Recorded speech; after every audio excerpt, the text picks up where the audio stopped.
بسم الله الرحمن الرحيم. الحمد لله رب العالمين، والصلاة والسلام على سيد المرسلين وعلى آله وصحبه أجمعين. قال رب اشرح لي صدري ويسر لي أمري واحلل عقدة من لساني يفقه قولي. نويت التعلم والتعليم والتذكر والتذكير، النفع والانتفاع والإفادة والاستفادة والحث على التمسك بكتاب الله سنة رسوله صلى الله عليه وآله وسلم، والدلالة على الهدى وابتغاء مرضاته وثوابه وقربه سبحانه وتعالى. السلام عليكم ورحمة الله تعالى وبركاته. InsyaAllah pada pagi yang berbahagia ini kita ambil masa sikit untuk khatamkan kitab At-Taqrirat As-Sadidah dalam bab Al-Munakahat. Bab terakhir dalam bab munakahat ialah Al-Hadanah. Al-Hadanah iaitu hak penjagaan anak bila berlakunya perceraian antara suami dan isteri. Jadi kalau ada anak yang terhasil daripada hubungan tersebut, maka siapakah yang lebih layak untuk menjaga anak tersebut? Dan apakah pekerjaan yang sepatutnya dilakukan oleh orang yang menjaga anak tersebut?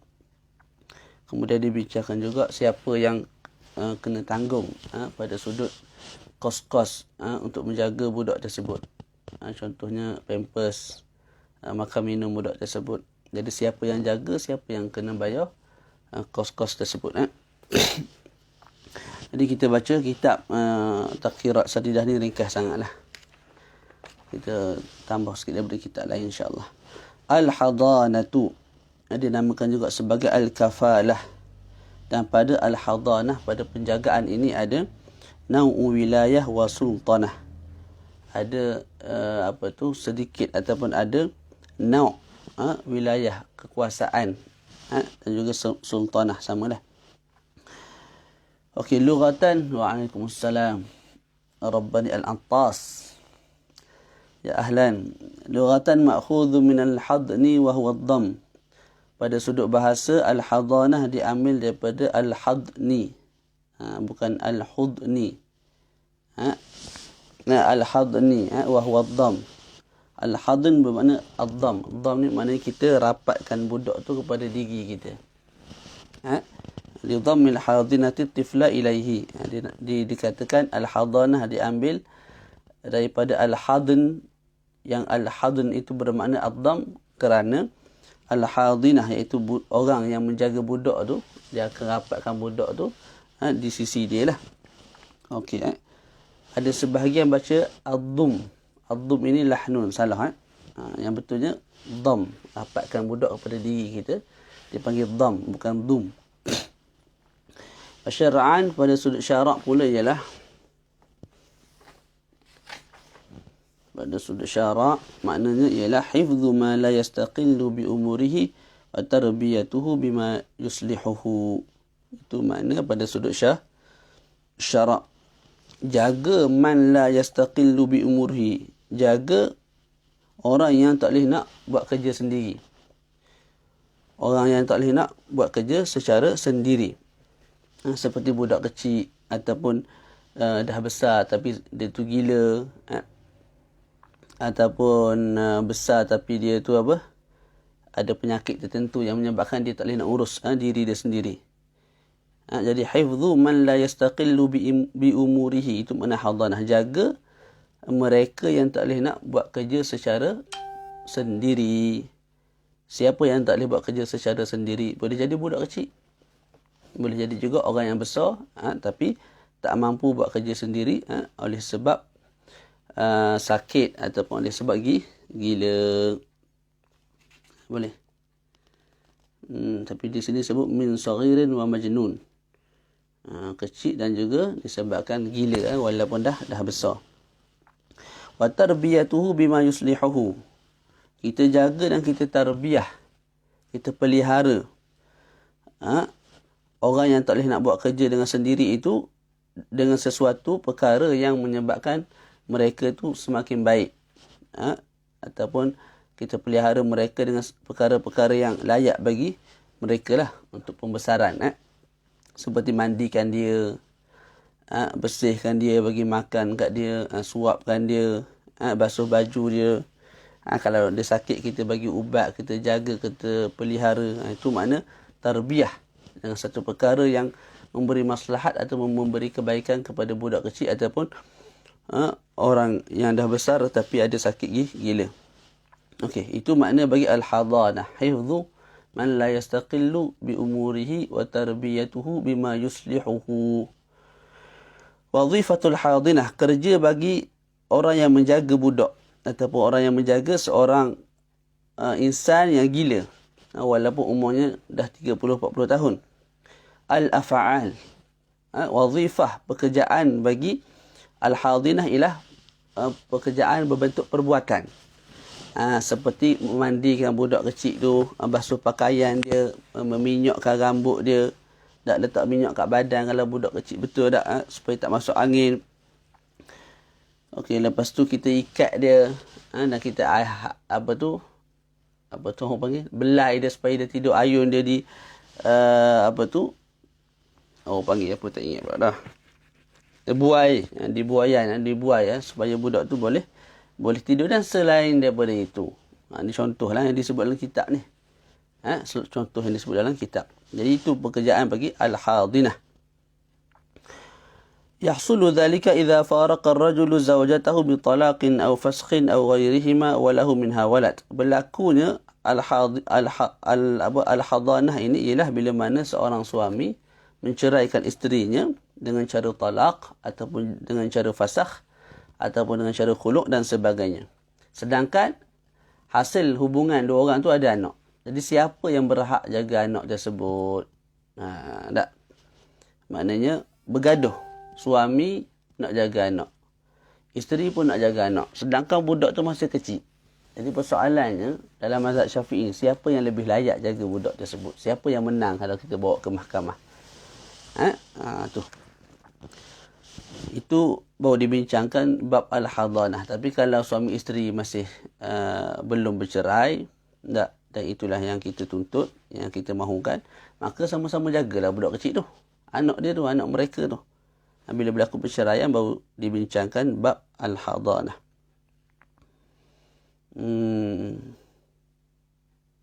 Okey.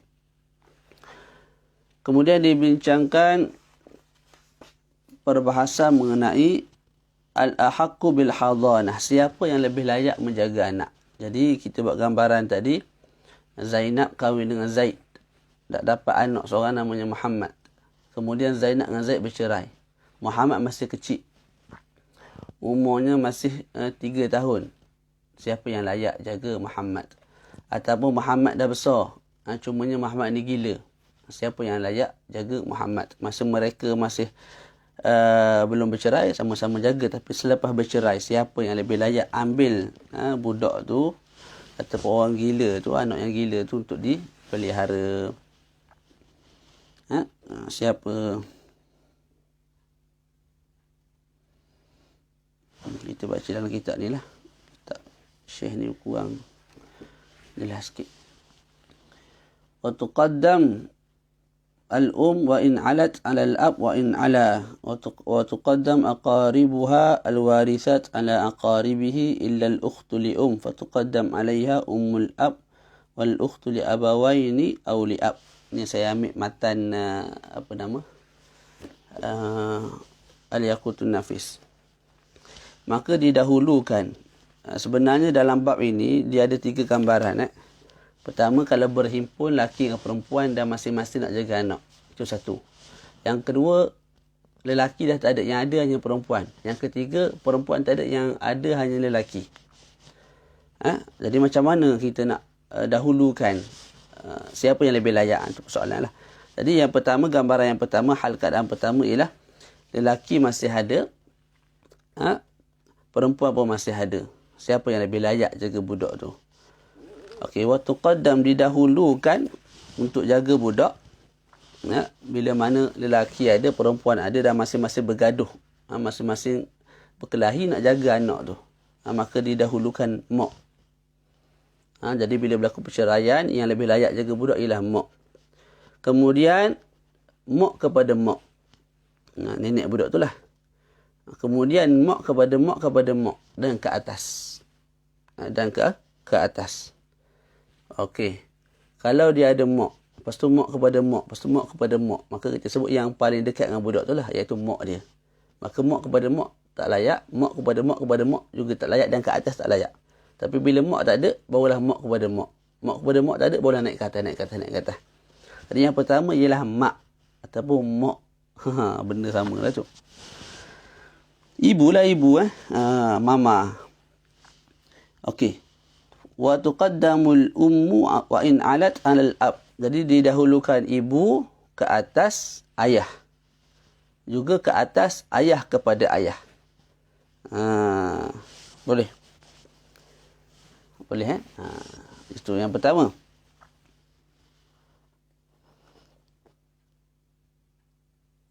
Okey. Thumma ba'dahunna yuqaddamul ab. Maka selepas mak. Lepas tu mak kepada mak, mak kepada mak. Tidak ada juga, maka barulah kita berpindah kepada ab, ayah. Ayah yang jaga anak tu. Kemudian summa ummahatul ab. Kemudian mak kepada ayah. Jadi mula-mula ibu, lepas tu ibu kepada ibu, ibu kepada ibu kepada ibu. Tak ada juga yang tu, kita berpindah kepada ayah. Ayah tak ada, berpindah kepada ibu kepada ayah.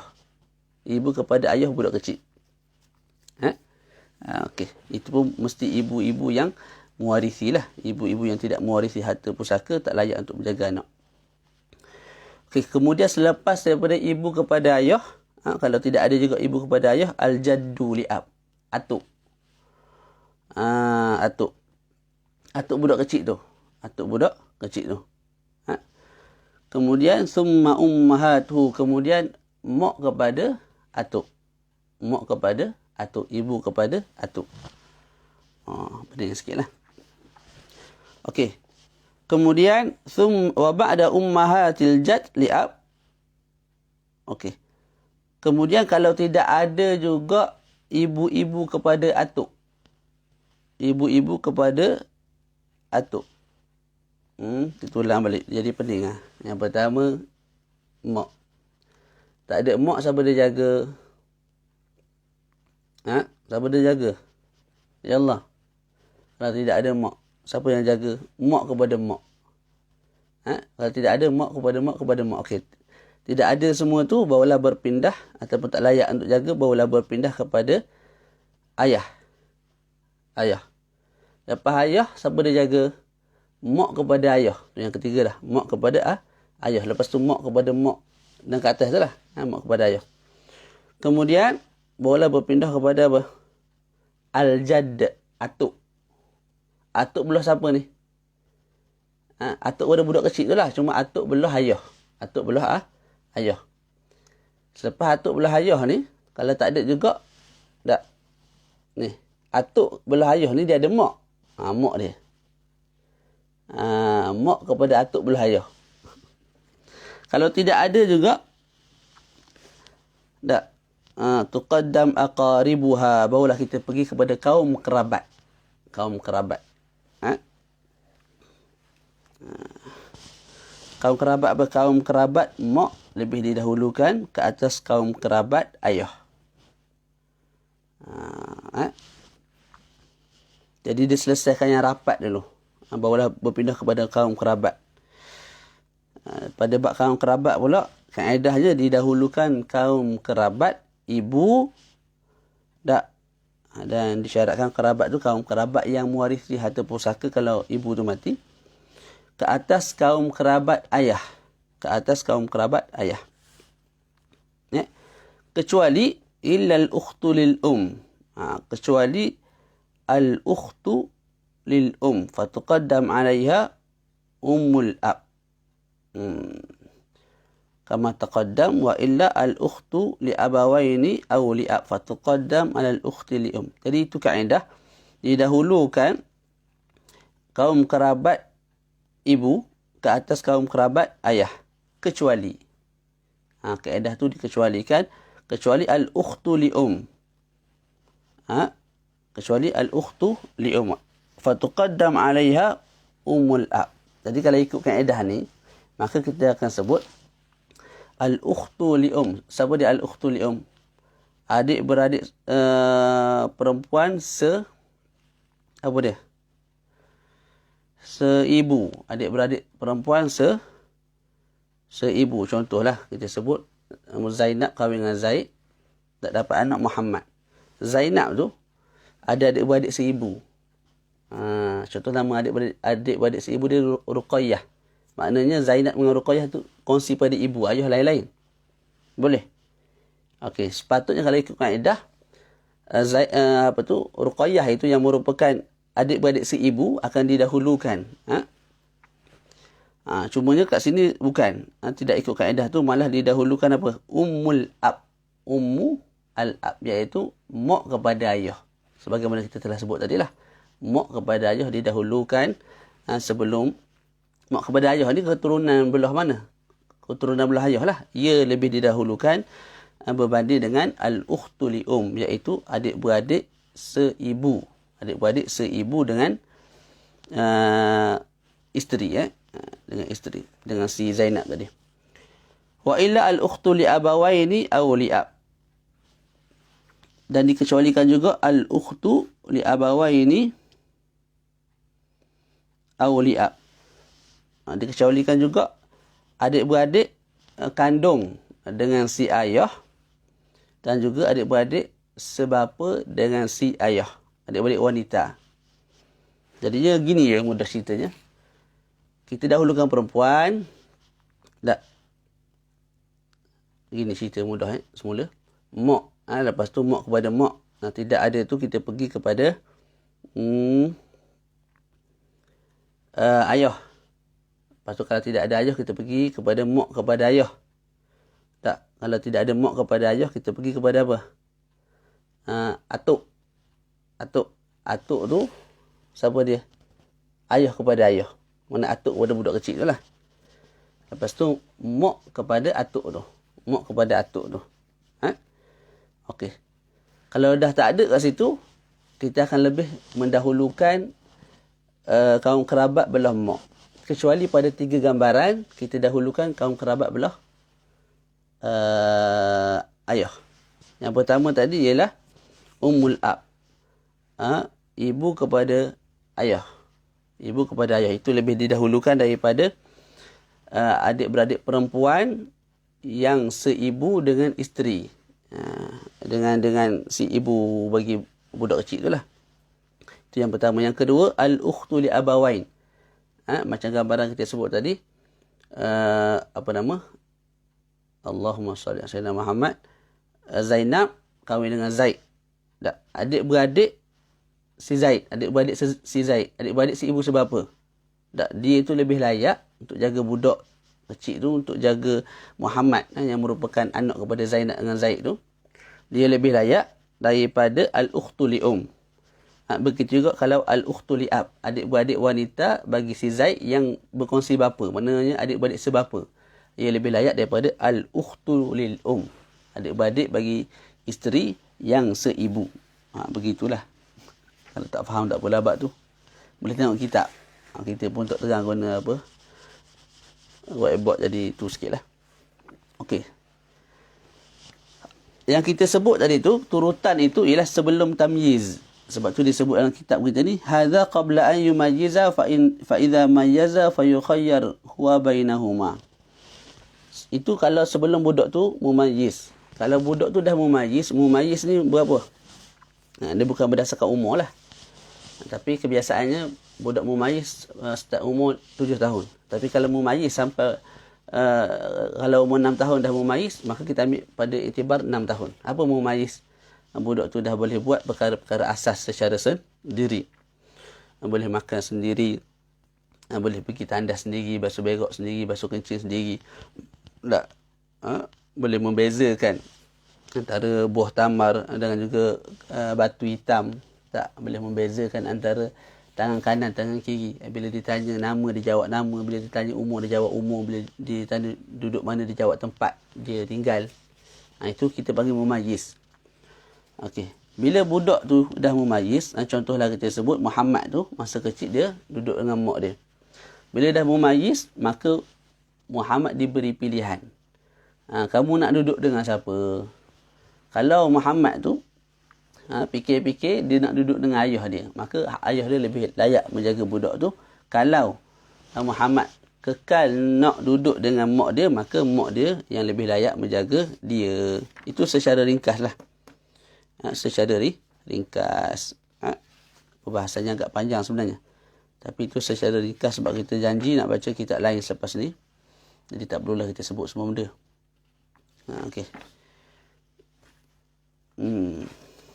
Jadi hal keadaan yang disebut oleh al-ahaq bil hadanah tadi kita sebut ada 3 gambaran.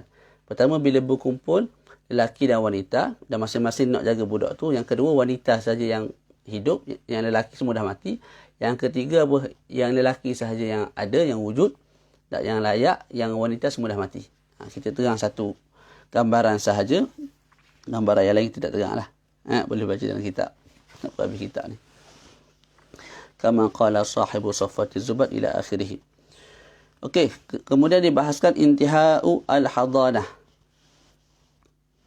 Bila habisnya tempoh penjagaan seorang ibu ke atas seorang anak, ataupun kalau hak jaga budak tu ke atas ayah, maka bilakah berakhir hak untuk menjaga budak tersebut? Tantahi hadanatu tifli awil majnuni bil bulu wal ifaqah. Berakhirnya hak untuk menjaga budak ialah selepas budak itu dah balik. Maka bila dah balik, ayah tidak berhak dah nak jaga anak. Dengan makna apa dia? Dengan makna bila anak tu ambil keputusan untuk duduk seorang diri, sewa rumah, tak, maka ketika itu ayah tidak ada hak untuk menghalang. Ayah tidak ada hak untuk menghalang. Kecualilah kalau mendatangkan mudarat kepada si anak, maka ayah ada hak kembali untuk menghalang. Mana disebut kat sini?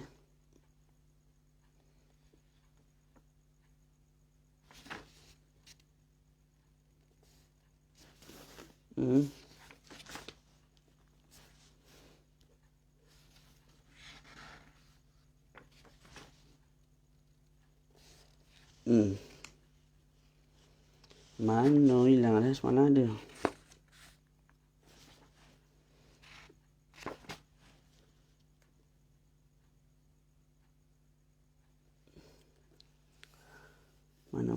Mana.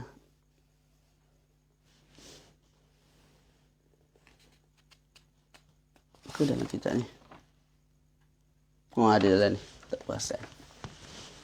Okey Kalau orang gila, budak tu gila, anak tu gila, maka hak hadanah akan berakhir bila mana anak yang gila tu dah kembali sembuh daripada gila dia. Tafsirul bulugh taratan yablughu rasyidan wa taratan ghaira rasyid. Kemudian dibincangkan secara agak terperinci mengenai baligh. Maknanya budak yang dijaga tu sampai tempoh baligh. Apa perincian dia? Yang pertama, in balagha rasyidan. Ada 2 perincian lah. Yang pertama, budak tu balik dalam keadaan rasyid. Gambarannya ialah budak 3 tahun dibela oleh mak sampai satu tempoh budak tu dah mumayyiz. Bila mumayyiz diberi pilihan. Kamu nak pilih duduk dengan mak ataupun dengan ayah. Dia kata nak duduk dengan mak lagi. Maka mak dah jaga dia. Sampailah budak tu balik. Balik ketika itu ada 2 gambaran. Sama ada balik dalam keadaan rasyid. Rasyid ni dia boleh urusan duit dia dengan baik.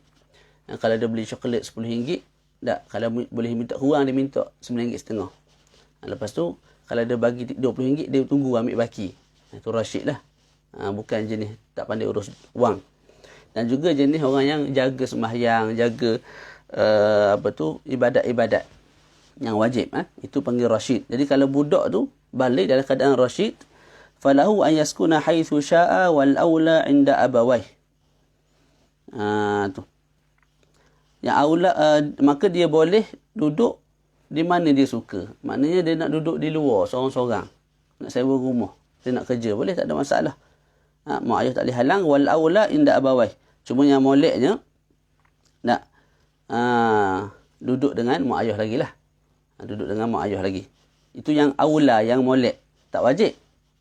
Maknanya bila budak tu, contohnya anak kita lah, bila dah balik, dia nak duduk dengan siapa-siapa boleh. Kita tak boleh nak halang. Itu dari sudut hukum lah. Perundangan tu Allah alam, kena tengok balik. Wal aula inda abawai. Cuma yang moleknya dia kekal duduk dengan mak ayah dia. Dan tidak dipaksa untuk duduk dengan mak ayah dia. Sekalipun budak tu wanita, tidak boleh dipaksa. Kecuali illa in khifa alaihi, kecuali ditakuti ke atas budak tersebut. Kalau duduk seorang-seorang. Takut apa? Contoh budak tu amrat. Amrat ni maknanya orang yang hampir-hampir balik dah. Lepas tu tak tumbuh ni. Janggut tak ada, misai tak ada, muka semat, comel lah. Dia orang lagu tu dibimbangi, didatangi oleh lelaki lain lah. Maknanya dilewat dan sebagainya. Tak, kita takut budak tu, anak kita tu, berlaku fitnah ke atas dia, berlaku benda tak elok ke atas dia. Tak. Maka ketika itu wajib ke atas budak tu untuk duduk kekal bersama-sama dengan mak dia ataupun mak ayah dia. Bersama-sama dengan mak ayah dia kalau mak ayah dia masih belum bercerai lah. Tapi kalau dah bercerai, maka wajib duduk dengan mak ataupun dengan ayah ikut turutan hak yang telah kita terangkan. Siapa yang lebih layak, maka budak tu kena duduk dengan yang layak jaga dia itulah. Ataupun wanita, anak kita anak perempuan, bila dah balik kita sebut, kalau balik dalam keadaan rasyidah, cerdik molek, dia nak duduk di mana-mana saja boleh. Kalau kita bimbangi berlakunya fitnah ke atas dia, benda tak elok ke atas dia, maka wajib ke atas dia sendiri untuk duduk dengan kita. Kalau kita dengan isteri kita belum bercerai, dia duduklah. Dia dalam rumah kita sekali. Kalau dah bercerai, na'udzubillah lah, maka ketika itu, dia wajib duduk dengan ayah sahaja ataupun dengan mak sahajalah. Okey, yang kedua, al-awla fi zakar an yakuna 'inda al-ab. Ini pada sudut aula. Pada sudut aulanya, pada sudut moleknya, afdalnya, yang lelaki duduk dengan ayah. Yang perempuan duduk dengan ibu. Kerana ayah ni, dia boleh ajarkan anak lelaki dia tu benda-benda yang berkait dengan kelakian lah. Kemahiran-kemahiran yang berkait dengan seorang lelaki. Adapun mak, dia boleh ajar budak tu dengan sifat-sifat yang sepatutnya wanita bersifat dengan sifat tersebut, dan juga mengajar memasak, layan suami dan sebagainya. Itu secara ringkas, secara tafsirnya agak panjang, kita tak baca lah, ada dalam kitab lain. Yang ketiga, in balagha ghaira rasyid fal mu'tamadu annahu kasabi. Itu perbincangan kalau budak tu balik dalam keadaan rasyid. Kita sebut tadi, budak tu balik sama ada rasyid ataupun tidak. Kalau balik dalam keadaan tidak rasyid, macam mana? Fal mu'tamad annahu kasabi. Ikut pendapat yang mu'tamad, budak tu macam budak kecil lagi hukumnya. Maknanya apa? Kita kembali kepada siapa yang layak menjaga budak tu. Umur dia dah 16. Mana dah balik contoh. Dah balik, tapi balik dalam keadaan tidak rasyid. Dari sudut agamanya tak sembahyang, molek tak. Lepas tu perangai tak apa nak comel. Dan sudut hartanya tak pandai uruskan duit. Orang panggil safih, bodoh. Ketika itu hukumnya seperti budak kecil, dengan makna sebelum ini siapa yang jaga kamu? Mak kamu. Maka kamu pergi kepada mak kamu. Sebelum ni siapa yang layak jaga kamu? Ayah kamu. Maka pergi kepada ayah.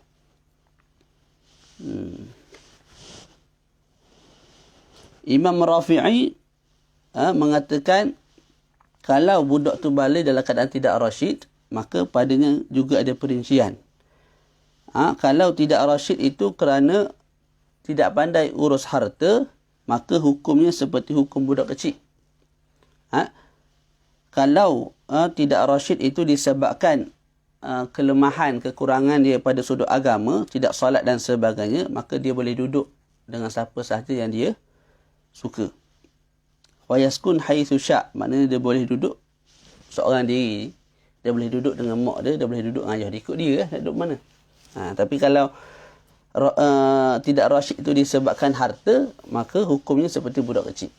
Itu di sisi Imam Rafi'i yang membuat perincian. Kita sebut yang muktamad bila dia tu balik dalam keadaan tidak rasyid, maka hukumnya seperti budak kecil. Imam Rafi'i sebut tak.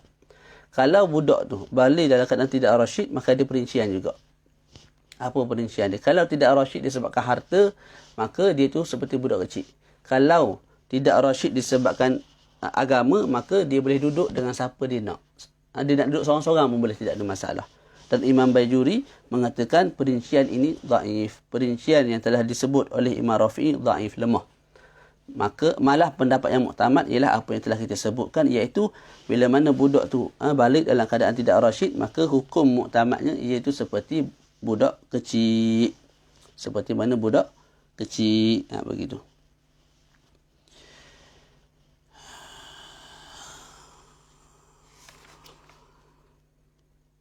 Boleh Okey, nafaqatul hadinah dibahaskan kemudian dibahaskan terbalik kod dah. Kemudian dibahaskan nafaqah bagi al-hadinah, siapa yang layak, siapa yang kena tanggung. Nafaqatul hadanah ni bukan hadinah, nafaqatul hadanah. Nafaqah bagi penjagaan budak tersebut. Jadi Zaid dengan Zainab berkahwin, dapat anak. Lepas tu bercerai dua orang ni. Siapa yang lebih layak jaga budak tu? Kita sebut mak, iaitu Zainab. Jadi mak yang layak jaga budak, tapi nak uruskan budak tu dengan pampersnya, dengan minyak panasnya, dengan susunya, dengan botol susunya, banyak benda lah nak urus budak ni. Siapa yang kena bayar kos tu? Min malil mahdud nafsihi in kana lahu mal. Kalau budak tu sendiri ada duit. Contoh duit budak tu ada duit, ada orang hadiah kat dia 1 juta, 2 juta. Guna duit budak tu lah. Fa in lam yakun lahu mal fa ala man tazamuhu nafaqatuh. Tapi kalau budak kecil tu tak ada duit, dan ini kebiasaannya lah, budak kecil tu tak ada duit, maka kos penjagaan budak tu bukan ke atas ibu tapi ke atas ayah. Jadi budak tu dijaga oleh mak di rumah mak. Contohlah rumah mak di Kuantan, ayahnya duduk di Johor. Ayah tu kena transfer duit setiap bulan, kos penjagaan budak, kos penjagaan anak dia lah. Anak dia tu yang dijaga oleh bekas isteri dia. Boleh. Lau imtana'at az-zawjah min hadanati waladiha intaqalatil hadanatu li ummahatiha. Ni masalah apa ni? Masalah kalau isteri tak nak jaga anak. Suami isteri bercerai.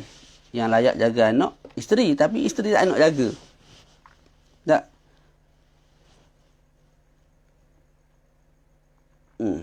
Ketika itu kita sebut berpindahlah hak untuk menjaga budak kepada ibu kepada isteri.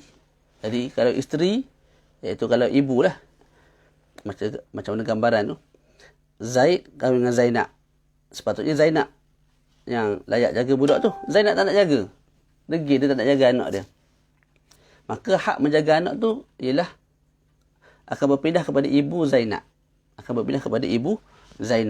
Kalau ibu Zainab juga tak nak jaga, berpindah kepada ibu Zainab dan seterusnya ke atas. Okey. Fala tujbar 'ala al-hadanati lakinna muqayyadun bima idza lam tajib an-nafaqatu 'alayha wa illa ka'an lam yakun lahu mal wala ab ujbirat li'anna min jumlatin nafaqati fa hiya hina idzin kal ab. Jadi kita sebut tadi, kalau seorang ibu, seorang isteri tak nak jaga anak, maka berpindah hak menjaga anak tu kepada ibu tersebut. Okey. Dan tidak dipaksalah si Zainab tersebut, yang merupakan ibu kepada Muhammad tu, tidak dipaksa untuk jaga anak, tidak dipaksa. Malah terus berpindah kepada yang atas dia, iaitu ibu kepada si Zainab tu. Kecuali lah kalau nafkah budak tu wajib ke atas mak. Ni satu gambaran. Kita sebut tadi nafkah budak tu siapa yang kena tanggung. Pertama daripada duit dia sendiri, duit budak tu sendiri. Yang kedua daripada duit ayah lah. Okay, sekarang ni budak tu tak ada duit. Budak tu ayah pun dah tak ada. Ayah pun dah tak ada. Tak. Ketika itu seorang ibu dipaksa untuk menjaga anaknya. Kerana bila mana budak anak tu sedikit tak ada duit, dan bila mana ayah kepada budak tu pun dah tak ada, maka ketika itu yang wajib menafkahkan budak tersebut ialah mak dia sendiri. Maka ketika itu kita sebut mak tu dipaksa juga untuk jaga anak tersebut. Selesai. Syurutu istihqaqil hadanah. Syurut istihqaqi al-hadanah. Ini syarat-syarat untuk melayakkan seorang tu boleh jaga budak. Adakah semua orang boleh jaga budak? Tidak. Malah mereka yang cukup 12 syarat ini. Gambarannya macam tadi lah. Zainab berkahwin dengan Zaid, dapat anak. Bercerai pula dua orang ni, siapa yang berhak jaga anak tu? Kita sebut Zainab sebagai seorang ibu. Okey. Zainab tu berhak jaga anak dia kalau cukup 12 syarat ni.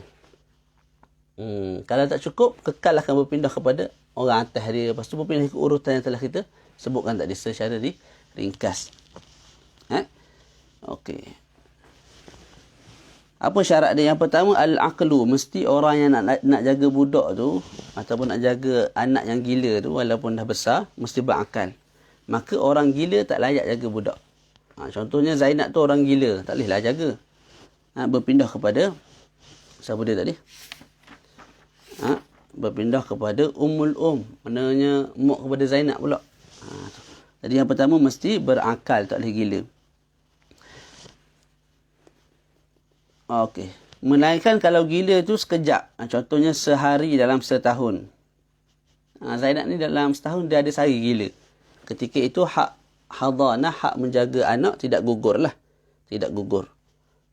Malah dia masih ada hak untuk menjaga anak. Cumanya waktu dia gila sehari tu, tak bolehlah dia jaga sebab dia gila. Sehari yang dia gila tu, kita serahkan kepada wali budak kecil tu. Wali budak kecil tu, suami dia lah. Mana suami si Zainab ataupun anak kepada ataupun ayah kepada budak kecil tu. Jaga sehari. Lepas tu bila Zainab okey balik daripada gila, sebab dia gila sehari je setahun, kita serah balik kepada Zainab. Yang kedua ialah al-hurriyah, merdeka. Maka hamba tak ada hak untuk menjaga anak.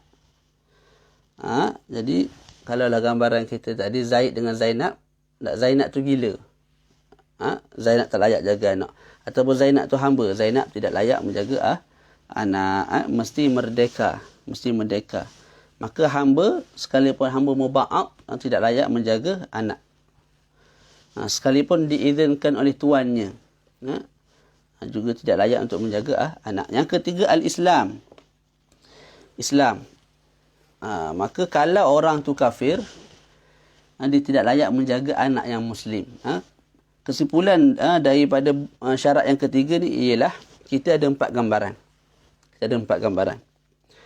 3 daripadanya boleh, 1 daripadanya tidak boleh. Yang boleh apa? Yang boleh kalau ibu Muslim, anak Muslim, maka ibu boleh jaga anak. Itu yang pertama. Yang kedua, ibu Muslim, anak kafir. Ketika itu, ibu layak menjaga anak. Yang ketiga, ibu kafir, anak kafir. Ketika itu, ibu layak jaga anak. Yang keempat saja tak boleh, iaitu apa? Si ibu kafir, anak Muslim. Yang ketika itu, ibu tak layak jaga anak dia. Sebab apa? Sebab ibu kafir, anakmu Muslim. Ini satu kemuliaan lah bagi seorang yang beragama Islam. Jadi 3 gambaran boleh. Islam jaga Islam. Islam jaga Islam. Maknanya mak yang muslimah jaga anak yang muslim. Mak yang kafirah jaga anak yang kafir. Itu 2 dah. Mak yang muslimah jaga anak yang kafir. Yang tidak boleh 1 sahaja. Mak yang kafirah jaga anak yang beriman. Tak boleh. Syarat yang keempat. Syarat apa ni? Syarat hak untuk menjaga baby lah. Tak cukup syarat ni, tak boleh jaga baby. Tak boleh jaga anak. Yang keempat, al-adalah. Mesti adil. Adil kat sini maknanya adamul fisq. Tidak fasik. Sebelum ni kita dah bincang. Ada perbezaan antara adil dan juga tidak fasik. Tidak fasik, tidak semestinya adil. Tapi kalau adil tu confirm tidak fasik. Jadi, disyaratkan di sini ialah adamul fisq. Jadi disebut oleh Syekh dalam kitab dia al-adalah, itu takbir yang kurang daqiq. Yang lebih daqiq ialah kita sebut adamul fisq. Tidak apa? Tidak fasik. Kemudian kat sini memadai tidak fasik itu, ataupun kita sebut secara mudahnya, memadai al-adalah al-zahirah, adil itu dengan cara zahir sahaja. Maknanya mu' tu kita tahu adil ataupun kita tahu tidak fasik dengan cara mukhalatah. Maknanya kita tanya jiran-jiran dia, kita tanya orang di tempat kerja dia, tak? Jiran dia dan juga orang di tempat kerja kata ibu ni, mu' ni okey perangai, good. Tak? Maknanya bukan jenis perangai tak senonoh lah. Ketika itu dikatakan mu' ini tidak fasik, maka layak untuk jaga anak. Itu dipanggil sebagai al-adalah al-zahirah. Secara zahir kita tengok mu' tu perangainya molek. Jadi tak perlu kepada tazkiyah daripada hakim. Jadi yang keempat ialah al-adalah, iaitu adamul fisq. Yang kelima, syarat penjagaan ataupun syarat untuk dikatakan layak seseorang tu menjaga budak ialah yang kelima al-iqamah. Al-iqamah fi baladil mahdun. Hendaklah dia tu, iaitu orang yang nak jaga budak tu, bermukim di negara ataupun di negeri budak yang nak dijaga tu. Tak? Boleh? Contoh, apa nama tadi? Zainab dengan Zaid ada anak. Tak? Anak tu duduk di Pahang, contoh di Kuantan. Di Kuantan. Mak duduk di Kuantan juga. Maka mak layaklah jaga anak tu.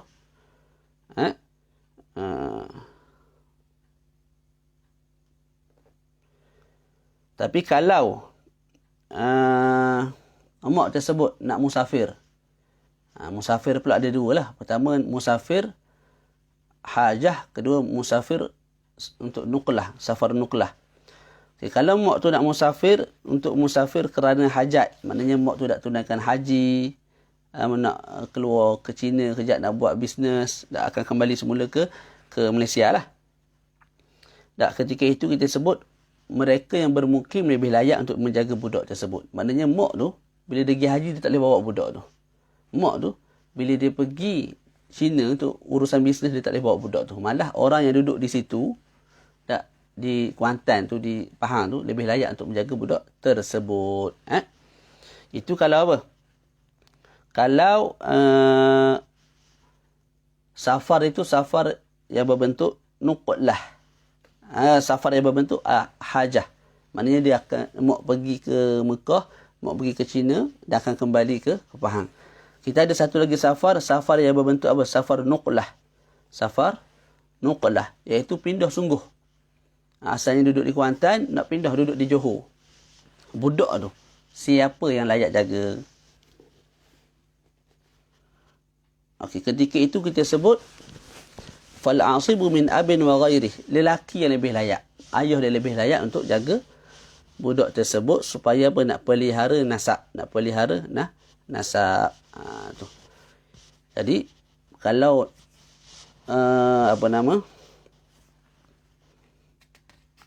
mak tu nak berpindah tu pula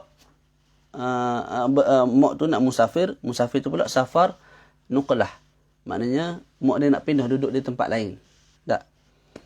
Pada sudut hukumnya yang layak jaga budak tu ialah ayahnya. Kerana apa? Kerana nak jaga nasab, nak jaga nasab. Okey. Tu secara ringkas Dia banyaklah dalam kitab ni perinciannya. Tapi secara ringkasnya begitu. Jadi syarat yang kelima ialah al-iqamatu fi baladil mahdun. Hendaklah al-hadin, iaitu orang yang nak jaga budak tu mesti bermukim di tempat tersebut. Kalau dia nak safar, maka kita buat perincian tadi. Safar ada dua, sama ada safar hajah, mak tu pergi ke Mekah untuk buat haji, pergi ke China untuk buat bisnes, maka ketika mana sedang safar tu, orang yang bermukim lebih layak jaga. Nanti bila mak dia tu kembali, mak dia akan jaga baliklah budak tu. Tapi kalau mak dia tu nak berpindah, betul-betul pindah ke Johor dan ke tempat lain ataupun negara lain, maka ketika itu dikatakan apa dia? Dikatakan lelaki lebih layak menjaga budak supaya boleh dipeliharanya nasab. Itu ada syarat-syarat tertentu yang kita tak sebutlah, perincian tertentu yang kita tidak sebut. Yang keenam, al-khulu min zawjin laysa lahu haqqun fil hadanah. Syarat yang kelima untuk dikatakan seseorang tu layak untuk menjaga baby, hendaklah hendaklah dia kosong daripada suami yang tidak ada hak dalam penjagaan anak. Fala hadanata liman tazawajat bi ajnabiyyin anil mahdun wa illam yadkhul biha wa in radiya az-zawju an yudkhila al-waladu darah بخلاف من تزوجت بمن له حق في الحضانة كعم الطفل وابن عمه فلا تسقط حضانتها إن رضي الزوج بذلك. Syarat yang keenam ni maksud dia lah. Kita buat gambaran je mudah. Zaid kahwin dengan Zainab. Ada anak. Bercerai dua orang ni, Zaid dengan Zainab. Siapa yang lebih layak jaga anak? Kita sebut Zainab. Sebab Zainab ni perempuan. Okey. Hak menjaga anak akan gugur daripada Zainab kalau Zainab berkahwin dengan seorang yang asing. Seorang yang asing. Seorang yang asing tu maknanya seorang yang tidak ada hak untuk menjaga budak tu. Maknanya contohlah Zainab kahwin dengan Abu. Abu tu siapa dia dengan budak kecil tu? Tidak ada kaitan hubungan apa-apa. Tak. Maka ketika itu hak hadanah berpindah pada orang lain. Zainab tak ada hak dah nak menjaga budak kecil tersebut. Sekalipun si Abu tu, suami baru bagi Zainab tu, redha untuk jaga budak kecil tu. Maknanya dia redha untuk budak kecil tu duduk sama-sama dengan mereka di rumah baru. Sekalipun begitu, hak penjagaan bagi si Zainab telah gugur. Okey, melainkan kalau Zainab berkahwin dengan seorang lelaki, yang lelaki tu, suami baru tu ada hak untuk menjaga budak. Contohnya apa? Contoh, Zainab berkahwin dengan pok saudara kepada budak tersebut. Ka'an talaqaha Abu Tifli wa lahu akhun fatazawajat ba'da inqida'in iddah bi akhil ab wa huwa amu tifl. Gambarannya macam mana? Zainab dengan Zaid berkahwin. Okey. Lepas tu bercerai. Kita sebut yang layak jaga budak ialah Zainab sebab Zainab perempuan. Okay, Zainab berkahwin dengan orang lain. Kita sebut hak penjagaan cancel. Tergugur daripada si Zainab berpindah kepada orang lain. Okey, kalau Zainab tu kahwin dengan seorang lelaki yang merupakan pok saudara bagi budak kecil tu. Pok saudara bagi anak dia. Gambaran macam mana? Tadi Zainab dengan Zaid kahwin tak? Zainab dengan Zaid bercerai. Zaid ni dia ada abang. Zaid ni dia ada abang. Jadi Zainab bercerai dengan Zaid. Lepas habis iddah, Zainab berkahwin semula dengan Zainab berkahwin dengan abang si Zaid. Zainab berkahwin dengan abang si Zaid. Boleh? Boleh, tak ada masalah.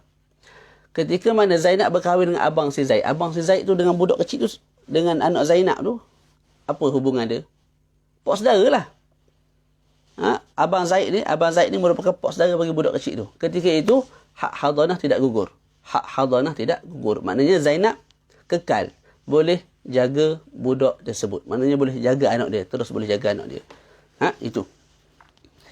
Yang ketujuh, ada musigar. Syarat yang ketujuh mesti orang yang nak menjaga budak kecil ataupun orang yang dah besar tapi gila, mestilah orang yang nak menjaga tu bukan kecil lah. Bukan kecil. Kalau dia pun masih kecil, masih budak, lagu mana nak jaga orang? Tak, dia sendiri pun tak boleh nak urus diri sendiri. Yang ke-8, adamul ghaflah. Tidak lalai. Maka mereka yang mughaffal, yang tak boleh nak urus diri sendiri dengan baik, maka tak layak nak uruskan orang lain. Mesti dia tu orang yang pandai urus diri, barulah diberi hak untuk menjaga ataupun untuk menguruskan orang lain. Yang ke-9, basarun. Yang ke-9, mesti boleh melihat.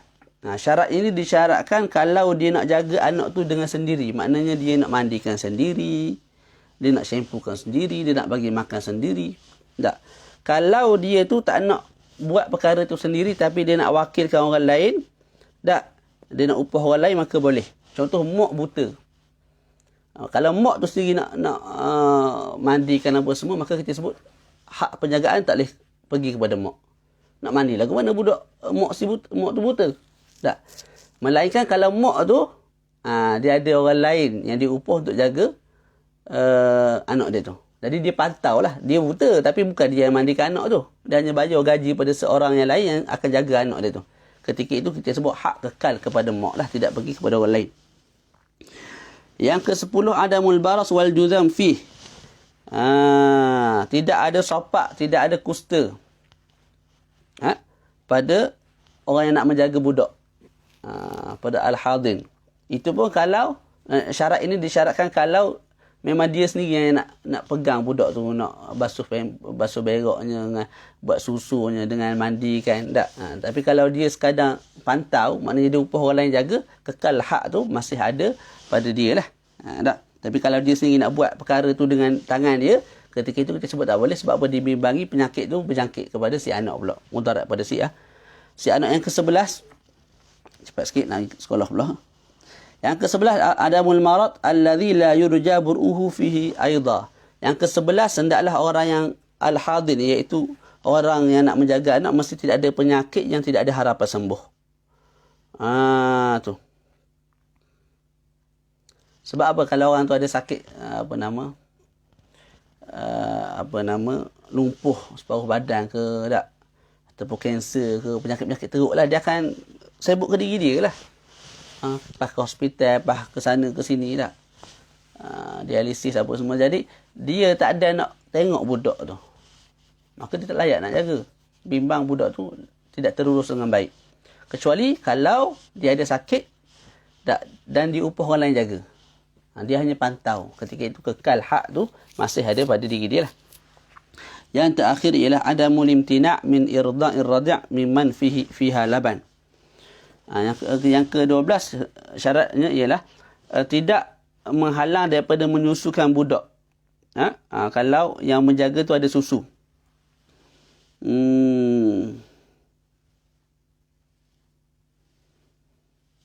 Contoh tadi, Zaid dengan Zainab berkahwin, bercerai dua orang tu, dah ada anak seorang umur setahun. Tak. Zainab, kalau Zainab ni sudi menyusukan anak dia tu, maka bolehlah Zainab jaga. Hak tu akan pergi ke Zainab. Dia tu lebih aula. Tapi kalau Zainab kata aku tak nak nyusu budak ni. Sedangkan dia ada susu. Dia tak nak nyusu anak dia. Sedangkan dia ada susu. Maka ketika itu kita sebut Zainab tidak layak menjaga anak. Maka malah berpindah kepada orang lain.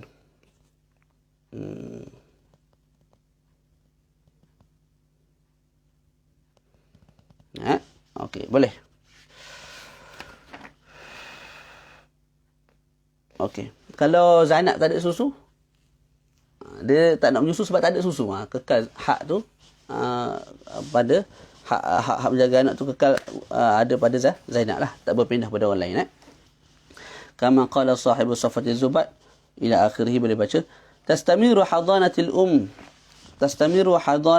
aw ghayriha ila mudhi tamyiz 7 sinin thumma yukhayyar baina abawayh fa ayyuhuma ikhtarahu sulima ilaih kama qala sahibu Safati Zubat. Ini kita telah sebut tadi. Berkekalan hak penjagaan seorang ibu kepada seorang budak kecil sampailah budak kecil tu sampai umur tamyiz. Kebiasaannya umur tamyiz 7 tahun. Tapi kalau tamyiz lebih awal, maka ketika itu juga budak kecil tu diberi pilihan. Tak, kita tanya dia nak duduk dengan siapa, ataupun untuk lebih ikut prosedur kena tanya pihak berwajib lah. Boleh jadi kena buat perkara tu depan mahkamah dan sebagainya. Budak kecil tu diberi pilihan nak duduk dengan siapa. Kalau dia kata nak duduk dengan ayah dia, maka kita serahkan kepada ayah dia. Kalau dia kata nak duduk dengan mak dia, maka kita serahkan kepada mak dia. Itu yang terakhir lah. Ala kulli hal, kitab ini ringkas lah. Kalau tengok kitab lain, lebih banyak perincian dia. Sebab tu, kali ini saya nak baca pun saya terpaksa buka kitab lain sebab terlalu ringkas. Ala kulli hal khair insyaAllah. Jadi selesai baca sikit sini. Selesai baca kitab At-Taqrirah As-Sadidah fil Masailil Mufidah, karangan Habib Hasan Al-Kaf hafizahullah, dalam perbahasan Al-Ahwal Asy-Syakhsiyah. Dan kitab ini saya khatamkan dengan Al-Habib Hasan Al-Kaf di Ruwak Jawi pada 5 hari bulan 11 2015 bersama-sama dengan sahibul kitab. Maknanya saya khatam kitab ini dengan pengarang kitab sendiri pada 5 hari bulan 11 2015, lama dah. Pada pukul 8 malam. Dan saya selesai mudzakarah buat kali pertama kitab ini pada pukul 1.30 petang 14 hari bulan 2 2017 bersama Syekh Bilal dengan Syekh Afiq, sahabat saya dua orang. Jadi hari ini kita khatam lagi kitab ni buat kali kedua. Kita kena tulis sikit lah. Lepas ni kita tulis sebagai satu kenangan. Kita khatam pada pukul 7.30 berapa hari bulan ini? 13. 14 hari bulan Januari 2021. InsyaAllah lepas ni kita akan baca ulang kaji bab puasa daripada kitab Ithaful Anam bi Ahkamis Siyam karangan Dr. Zain. Kitab tersebut dimuzakarahkan, dibaca oleh guru kita Habib Ahmad Al-Maqdisi hafizahullah di Mesir beberapa kali, dan insyaAllah kita akan kongsikan isi kandungannya, perbahasannya dengan para ahbab insyaAllah. Cukup sekadar itu. Moga-moga apa yang kita buat ni dinilai sebagai satu kebaikan, hasanat di sisi Allah Ta'ala, dan bukan semata-mata satu perkara ataupun satu perbuatan yang berbentuk zahir sahaja cantik tapi tidak ada roh di dalam jiwa kita. Tidak ada hasil untuk kita tuai di akhirat kelak. Wassallallahu ala sayyidina Muhammad wa ala alihi wa sahbihi wa baraka wa sallam. Alhamdulillahi rabbil alamin.